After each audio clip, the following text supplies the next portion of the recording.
Hi friends, Jenny at Clover and Violet, and today I have a quick and fun tutorial to help you make a wonky star. So you can see this super cute star block features all kinds of scraps and sews up in just a few minutes. You can add these to all sorts of projects and you can resize it so easily. So let's head over to the cutting table and we'll get started on our wonky star.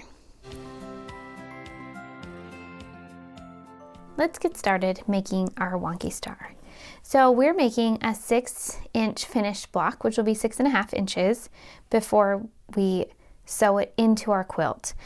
And so what we're gonna need is 2.5-inch squares. So I have one center square that's gonna be the color of my star. And then I have 8 background squares. And these are all 2.5-inch squares.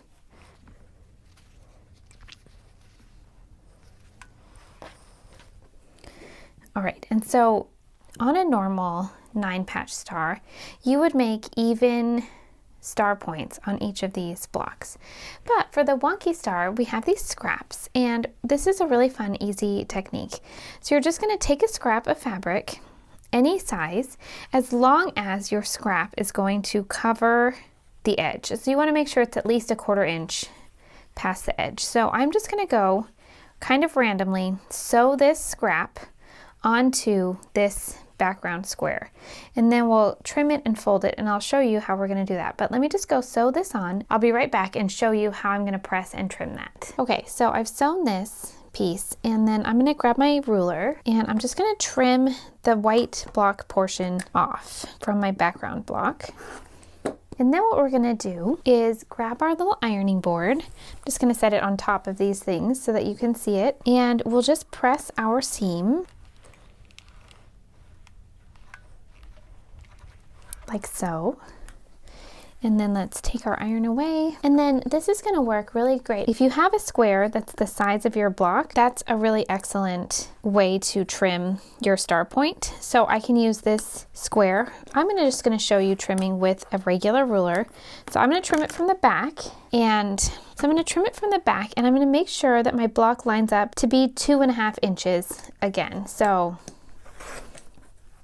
there's one straight line, and then I'm gonna again check my block to be 2.5 inches. So I wanna make sure that these are lining up straight and that this edge is lining up straight. I know it's kind of hard to see the white on my white cutting mat, but now that I've cut these off, you can see that my square measures up to be 2.5 inches square. So if you have a 2.5-inch square ruler, you can use that very easily. So let's lay this back out. I'm trying to make sure you can see everything.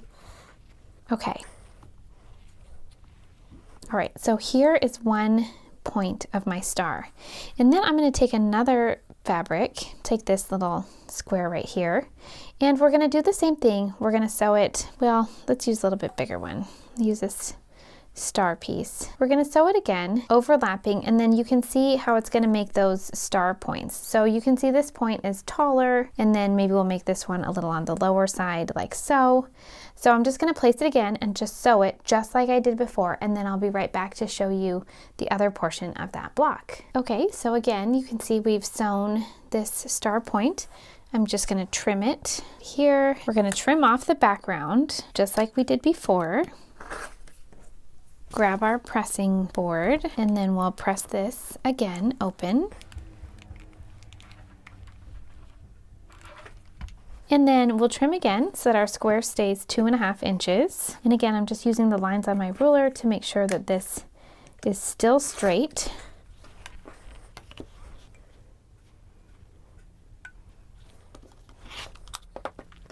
Okay, and so now we have one star point right here. And so what we're gonna do is just go around the rest of the star, making these kind of wonky star points. So I'm gonna pause, sew the rest of these, and then I'll come back and show you how we're gonna assemble this block. Okay, so here we have all of the points sewn on our wonky star background pieces.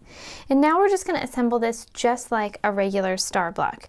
So I'm gonna sew this row together, this row together and this row together, and then I'll come back and show you how I'm going to press them, and then we'll assemble the rest of the rows into the block. Okay, so here we have our 3 star rows sewn, and I'm going to grab my little ironing board because I just want to show you how I prefer to press these rows. So you can see that this has 2 seams on the back, and so I'm going to press this row towards these background pieces.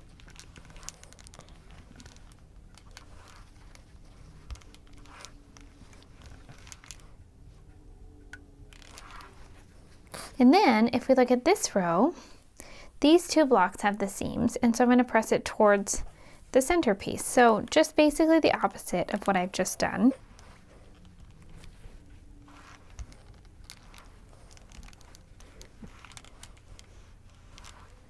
And there's the second one.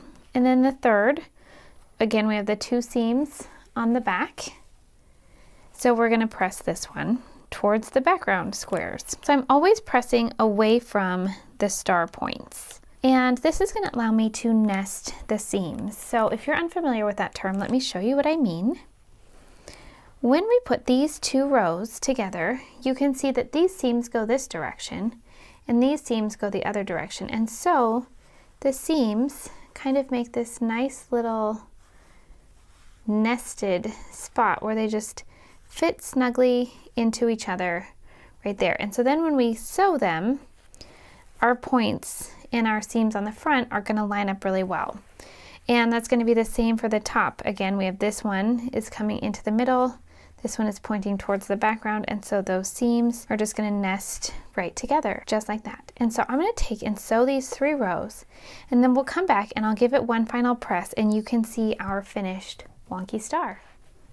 Okay, so now I have my 3 rows sewn together, and I'm going to press my seams, and I'm going to press my seams towards the center of my block just because these points are a little bulky. And if you press the seams this direction, it's not as important on this wonky block, but if I had a block where my seams, I wanted this point to be perfect, pressing towards the block with the star points sometimes causes that little point to get eaten up in this seam allowance. And so while that really isn't a concern here, this is just the way I generally press my blocks. So I'm going to start with pressing the block closed, and I've heard this is just good for setting your seams. And I push down with my iron, let up and glide over, and then push down again. And then we're going to press this side, doing the same thing. And then again here. And then we're going to press again towards this center away from the star points. And then lastly, I'm just going to give this a little spritz. I feel like just a little moisture with my pressing really goes a long way, especially to getting those seams nice and flat. I'm just going to put my clapper right over those 2 seams, and we'll let the block cool for just a minute. And then here is our finished wonky star block. So you can see that the points are all different. This is a great use of scraps. I've used all sorts of scrappy pieces here, and it's just a really fun way to create something a little bit unique. And then you can use this star for a variety of purposes, and you can make this in any size because all of these pieces are all just exactly the same size. So for a 6-inch block, 6-inch finish, this is 6.5 right now, I use 2.5-inch squares. If you use 3.5-inch, you'll get a 9-inch block. 4.5, you'll get a 12, you know, and you can just continue doing the math like that. So that's a really fun, easy way to make some cute blocks. Use up your scraps, maybe choose a cute fussy cut for the center and make something fun. All right, thank you so much for watching. I would love for you to subscribe to my channel, and I have more fun tips and tutorials coming your way. Have a great day, and I'll see you next time.